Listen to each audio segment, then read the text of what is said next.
Imaginez-vous, vous vous réveillez demain matin, vous levez vers 6 h comme d'habitude, vous prenez votre thé ou votre café, vous prenez votre téléphone pour consulter votre compte en banque et là, vous voyez un gros zéro. Oui, ça peut arriver et peut-être bien plus proche que vous ne le pensez. Le système financier est bien plus fragile qu'on veut vous le faire croire. Votre argent, celui que vous pensez être en sécurité derrière des murs de béton, est en réalité à la merci de décisions que vous ne contrôlez même pas. Croyez-moi, les banques, elles n'ont pas votre meilleur intérêt à cœur. Elles s'intéressent avant tout à leur propre survie. Bienvenue sur ma chaîne, moi c'est Mika, entrepreneur, auteur et investisseur depuis plusieurs années. Ici, on parle sans filtre, cash, investissement et vrai business. Alors, que se passerait-il si votre banque faisait faillite? Je parle de demain. Avez-vous la moindre idée de ce qui arriverait à votre épargne? Est-ce que vous pourriez encore toucher votre argent? La réponse est non. Et avant que vous me parliez de la fameuse garantie des dépôts, laissez-moi vous dire que cette garantie, c'est comme un parapluie troué sous une tempête, pas assez solide pour vous protéger. Dans cette vidéo, on va plonger en profondeur sur ce qui arrive quand une banque fait faillite. Vous verrez pourquoi votre argent n'est pas aussi protégé que vous le pensez, mais surtout, je vais vous donner des solutions concrètes pour que vous puissiez sécuriser votre épargne avant qu'il ne soit trop tard. Restez jusqu'au bout parce que vous allez voir qu'il est encore possible de vous protéger. La réalité, elle est simple. Vous pensez que les banques sont trop grosses pour faire faillite? Encore une fois, vous avez tort. Vous ne faites que répéter ce que les banquiers veulent vous faire croire. La réalité, elle est simple. Aucune banque n'est à l'abri et certainement pas la vôtre. Si une seule pièce du puzzle s'effondre, le château de cartes y va suivre. Et c'est exactement ce que la majorité des gens refusent de voir. Alors, pourquoi les banques peuvent-elles faire faillite? Parce qu'elles sont gérées comme des entreprises prêtes à tout pour maximiser leurs profits à court terme, sans penser aux risques à long terme. Elles prêtent de l'argent à des clients qu'elles savent déjà insolvables. Elles investissent dans des produits financiers de plus en plus risqués pour augmenter leurs marges et tout ça en jouant avec votre argent. Et là où ça devient vraiment choquant, c'est qu'elles ne possèdent même pas tout l'argent qu'elles prétendent avoir. C'est ce qu'on appelle la réserve fractionnaire. Vous pensez que si vous déposez 10 000 € à la banque, ils sont tous disponibles à tout moment? Erreur. En réalité, la banque n'est qu'une petite fraction de cet argent en réserve. Le reste, il est utilisé pour des investissements risqués et des prêts douteux. Si tout le monde décidait de retirer son argent en même temps, c'est là que le château de cartes s'écroule. Prenons un exemple concret. Lehman Brothers. En 2008, cette banque d'investissement pesait des milliards de dollars. Elle était considérée comme too big to fail. Mais en réalité, à l'intérieur, c'était un vrai champ de mine. Prêts toxiques, surendettement, spéculation sauvage. Et quand la crise des subprimes a éclaté, tout s'est écroulé. Le résultat, des millions de gens ont perdu leur économie du jour au lendemain. Des retraites détruites, des familles ruinées. Tout ça parce qu'une poignée de banquiers avait décidé de jouer à la roulette russe avec l'argent de leurs clients. Et devinez quoi? C'était en 2008. Aujourd'hui, la situation, elle est encore pire. Les banques ont pris encore plus de risques, se sont encore plus endettées et sont encore plus fragiles qu'avant. Mais vous dites peut-être que votre banque, elle est différente, qu'elle est locale, solide, proche de ses clients. Vous vous trompez encore. Aujourd'hui, toutes les banques sont interconnectées au niveau mondial. Elles investissent dans les mêmes produits financiers toxiques que les grandes banques internationales. Et si une seule tombe, elle peut entraîner toutes les autres dans sa chute. Souvenez-vous, 2008, c'est une crise américaine. Pourtant, elle a eu des répercussions en Europe, en Asie. Personne n'a été épargné. Et c'est pas tout. Les banques, elles se gavent aussi sur ce qu'on appelle des produits dérivés. Alors c'est un joli mot pour dire pari sur des actifs financiers volatiles. En clair, elles parient avec votre argent. Quand elles gagnent, elles empochent des jolis bénéfices, mais quand elles perdent, c'est vous qui en faites les frais. Parce qu'elles continueront à exister. Mais vous, vous risquez de tout perdre. Regardez ce qui s'est passé en Grèce et à Chypre, deux pays européens. Vous pensez que leur système bancaire était sûr, non? Faux. En 2023, Chypre a carrément décidé de saisir l'argent des épargnants pour sauver les banques du pays. Oui, vous avez bien entendu. Ils ont ponctionné directement sur les comptes de ceux qui avaient plus de 100 000 €. Et ils ont appelé ça une taxe. Une taxe pour sauver les banquiers qui avaient fait n'importe quoi. Imaginez si demain, ça arrivait chez nous, en France. Vous êtes prêts à prendre ce risque? Mais il y a des signes, vous pouvez les voir si vous savez où chercher. La baisse de liquidité, l'augmentation des actifs à risque dans les bilans, ou encore des fluctuations brusques des taux d'intérêt qui augmentent la pression sur les banques déjà fragilisées. Et vous, en tant qu'épargnant, vous êtes le dernier à être informé forcément. Vous ne saurez qu'au dernier moment que votre argent il est en péril. Les banques ne sont pas des forteresses invincibles, elles sont construites sur des piles de dettes, paris risqués et d'argent qu'elles n'ont même pas. Si vous pensez que vous êtes à l'abri parce que votre banque est solide, souvenez-vous de Lehman Brothers, de la Grèce, de Chypre. À ce moment-là, ils pensaient tous être protégés. Mais un jour, ça pourrait être votre tour. Préparez-vous avant qu'il ne soit trop tard. Alors, avant de passer à la suite, pour ceux que ça intéresse et qui veulent vraiment tout comprendre en matière d'investissement, mais surtout savoir comment se protéger de votre banque, je vous mets le lien de mon groupe privé WhatsApp sous la vidéo, c'est 100% gratuit, vous avez juste à cliquer pour le rejoindre. Mais alors, concrètement, que se passe-t-il vraiment quand une banque, elle fait faillite? C'est le chaos absolu. Et si vous n'avez jamais pensé à cette éventualité, il est temps d'ouvrir les yeux, parce que ce scénario est loin d'être aussi improbable que vous le croyez. Imaginons que demain matin, vous vous réveillez, vous allez à la banque, ou vous essayez simplement de consulter votre compte en ligne. Et la surprise, tout est bloqué. Pas de retrait possible, pas de transfert, pas de paiement, rien. Votre argent est littéralement gelé. C'est la première chose qui arrive dans une faillite bancaire. Vous êtes totalement coupé de vos fonds. Ce que vous ne savez peut-être pas, c'est que la banque, elle a légalement le droit de le faire. Oui, la plupart des gens ignorent que dans les petites lignes de votre contrat bancaire, il est écrit que la banque peut geler votre compte si elle se trouve en difficulté. Alors que vous, en tant que client, vous êtes le dernier à en être informé. Les dirigeants et les insiders se sont déjà préparés. Pendant que vous attendez, eux s'en sortent. Et ne croyez pas que cela va durer une journée ou deux. Non, quand une banque fait faillite, c'est un processus long et douloureux. Les autorités financières peuvent prendre des semaines, voire des mois, avant de débloquer partiellement les fonds. En attendant, vous êtes dans l'incertitude totale, avec un accès limité à votre propre argent. Les conséquences sur votre quotidien sont immédiates. Vous ne pouvez plus payer vos factures, plus retirer d'argent pour vos besoins essentiels, ou tout votre budget, finalement, il est complètement paralysé. Alors, pour certaines familles, ça peut devenir une catastrophe en un rien de temps. Les banques, elles ont peut-être des garanties, mais elles n'ont aucune urgence à vous aider rapidement. Et si vous avez eu la bonne idée de mettre toutes vos économies dans un seul compte bancaire, c'est là que les choses empirent. Vous savez que les États garantissent jusqu'à un certain montant en cas de faillite. En Europe, c'est 100 000 €. Aux États-Unis, 250 000 $. Et au-delà de ce montant, oubliez, tout ce qui dépasse cette garantie peut partir en fumée. Si vous avez, disons, 500 000 € dans une banque qui fait faillite, vous pouvez dire adieu à 400 000 €. Pourquoi? Parce que cette garantie des dépôts, c'est un filet de sécurité, mais un filet plein de trous. En cas de crise massive, les États eux-mêmes n'auront probablement pas les moyens de compenser tout le monde. Imaginez un instant que plusieurs banques fassent faillite en même temps. Pensez-vous vraiment que les gouvernements vont avoir assez d'argent pour sauver tout le monde? Absolument pas. Imaginez-vous à ce moment-là. Vous pensez que votre argent, il était en sécurité, que vous pouviez le récupérer à tout moment. Et soudain, vous vous retrouvez avec 100 000 €, peut-être moins. Et une partie de vos économies est complètement perdue. Vous pensiez que c'était impossible? Rappelez-vous, 2008, c'est exactement ce qui s'est passé. Les banques sont d'excellentes machines de communication pour vous faire croire que tout va bien jusqu'au moment où elles ne peuvent plus rien cacher. Et là, c'est la panique. Non seulement vous perdez de l'argent, mais l'économie tout entière se trouve paralysée. Les petites entreprises qui dépendent des banques pour leurs prêts se retrouvent dans une faillite, les salariés non payés et vous, sans accès à vos fonds, vous êtes coincé. Ensuite, il y a la liquidation de la banque. Ça, c'est quand les choses deviennent vraiment sales. Parce qu'une faille bancaire, c'est pas juste un bouton qu'on appuie pour résoudre la situation. La banque entre en liquidation et ça peut durer des mois voire des années. Pendant ce temps, votre argent il est coincé dans des procédures bureaucratiques interminables. Vous n'avez aucun contrôle là-dessus. Vous êtes un simple spectateur à regarder votre argent disparaître petit à petit. Et en plus, les créanciers de la banque, comme d'autres grandes institutions financières, passent toujours en priorité sur les simples épargnants. Vous êtes en bas de la chaîne alimentaire dans ce genre de situation.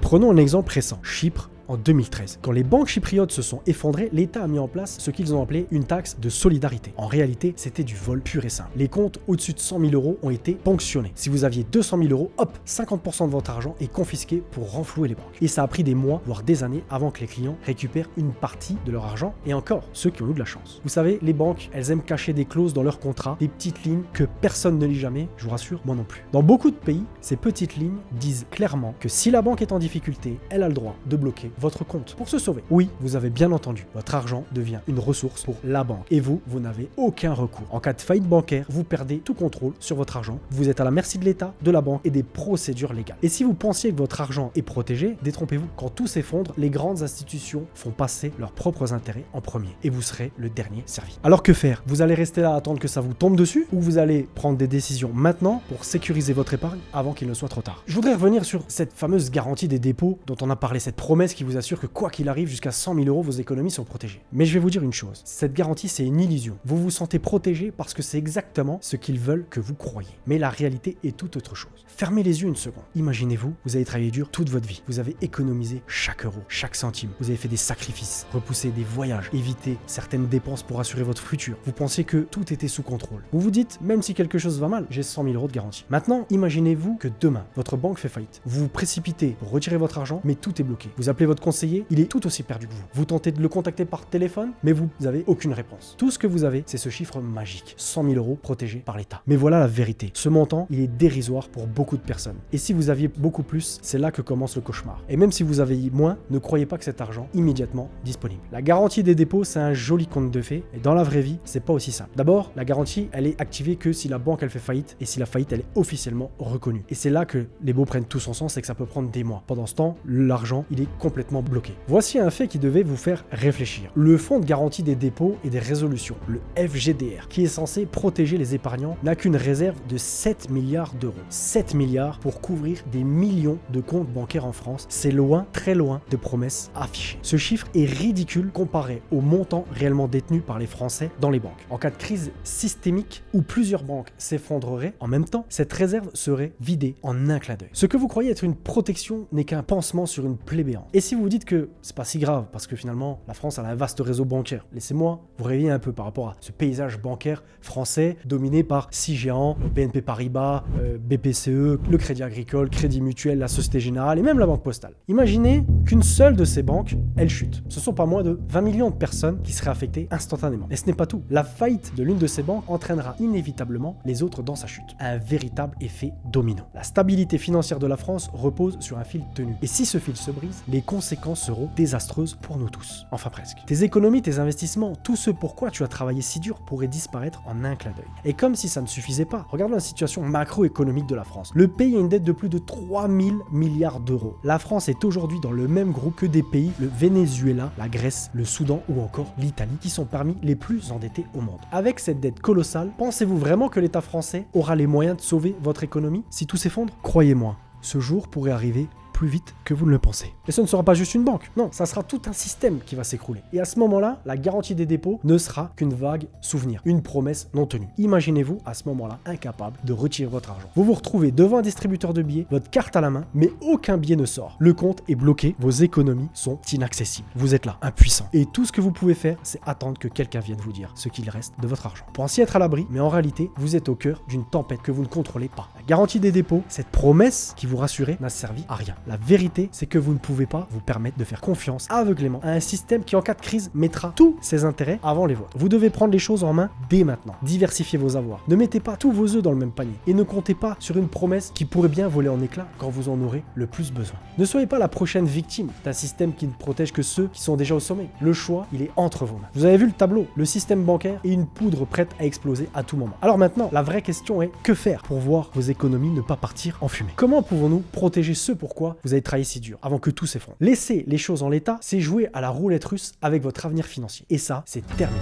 Première règle, ne jamais mettre tous ses œufs dans le même panier. Et si vous avez tout votre argent dans une seule banque, vous faites exactement ce que les banques, elles veulent que vous fassiez. Vous les rendez tous puissants sur votre vie totale. Si cette banque, elle tombe, vous êtes le grand perdant. Il est impératif de diversifier vos comptes bancaires. Ouvrez donc des comptes dans plusieurs banques. Voilà, pas une seule, mais au moins 2 ou 3 dans différents établissements. Vous pouvez même ouvrir des comptes dans des banques en ligne qui offrent parfois beaucoup plus de flexibilité et moins de risques systématiques que les banques traditionnelles. Ne faites pas confiance à une seule institution. Voilà, avoir plusieurs comptes, finalement, ça vous donne un filet de sécurité, car si l'une elle tombe, vous aurez encore accès à une partie de vos fonds. Et puis naturellement, ne vous limitez pas à votre pays. C'est là que beaucoup se trompent. Ils pensent que leur argent, il est plus en sécurité chez eux, en France, dans leur devise, l'euro. C'est une erreur. Si une crise frappe encore, elle ne restera pas confinée à la France. Les banques françaises sont interconnectées avec le monde entier. Alors que faire finalement? Ouvrez des comptes multidevises à l'étranger. Je parle pas de cacher votre argent dans des paradis fiscaux naturellement, non. Moi je vous parle de comptes en devises solides dans des pays stables économiquement comme la Suisse, Singapour, le Luxembourg ou même le Canada. Pourquoi? C'est simple, parce que si l'euro dégringole, si le système bancaire européen s'effondre, vous aurez des devises fortes comme le franc suisse, le dollar canadien ou le dollar singapourien. Ça va vous protéger. Alors, vous pensez peut-être que c'est compliqué d'ouvrir un compte à l'étranger. En réalité,